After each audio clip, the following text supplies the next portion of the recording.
I'm Dr. Josh Cooper. And I'm Dr. Scott Sattler. And we are Sound Plastic Surgery located in Seattle, Washington, right next to University Village. And this is a podcast on breast augmentation. Today we're going to answer questions that patients have asked us over the years, and we hope that these answers and questions will be useful to you as you think about the breast augmentation operation. One of the most common things that we like to discuss with patients is what breast size they're looking for and what sort of shape they're looking for, and we want to really address and really understand what each patient's goals are. So first we're going to discuss today what the typical breast augmentation consult covers. Yeah, we meet with patients here in our Seattle clinic. We get to know them as people and review their medical history and find out what their desires are for breast augmentation. I typically start out the consult by asking patients what they like and dislike about their breast currently, and then ask a few questions about what their cosmetic goals are for their result. It's helpful to us to have patients bring in photos because we can look at the photos and discuss them with patients, and it really helps us assess if the patient's cosmetic goals are realistic and if we can achieve them technically given the patient's anatomy and the implants that are available to us. When we speak with each patient, it's important as far as goal setting is concerned to find out if patients are looking for an augmented look or kind of a more fake look, or whether they want to have a more natural look. That'll help us decide what size implant to use and also what type of implant to use as well. Yeah, there are a variety of implants available now in the U.S., even more than were available just 5 years ago. We discuss those implant types with patients and make some general recommendations on what implant type we think patients should make. Just to review this, there's smooth round silicone implants which have been available in the U.S. since 2006, and that's what we have the most experience with just because they've been available to us our entire careers.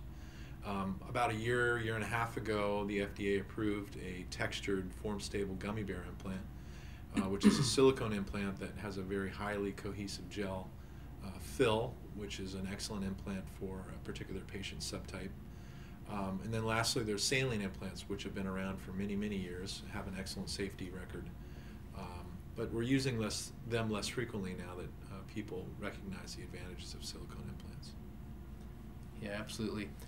During your breast augmentation consult, after we understand what your goals are and we take a good medical history, make sure that you're healthy, we then want to kind of clue in on your exact breast shape.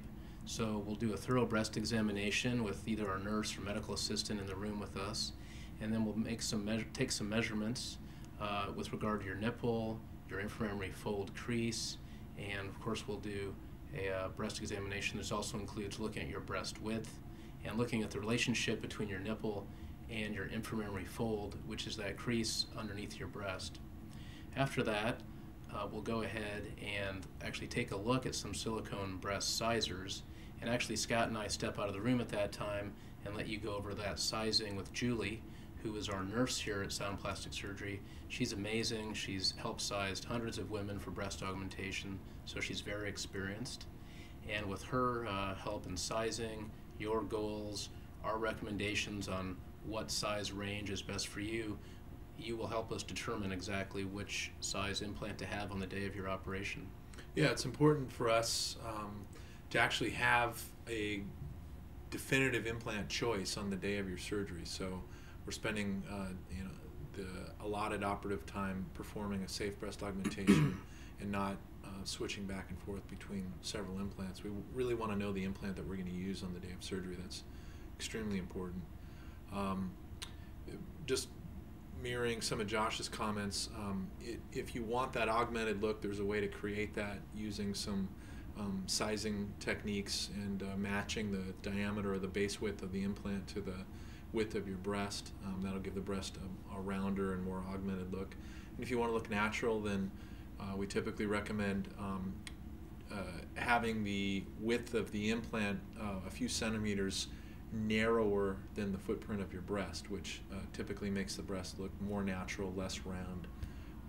And that's kind of our general sizing philosophy. There's a few more nuances to it, but that's really how we go about sizing our patients. It's important also to realize that during your breast augmentation consult, there's plenty of time for you to ask any question that you have of Scott or myself.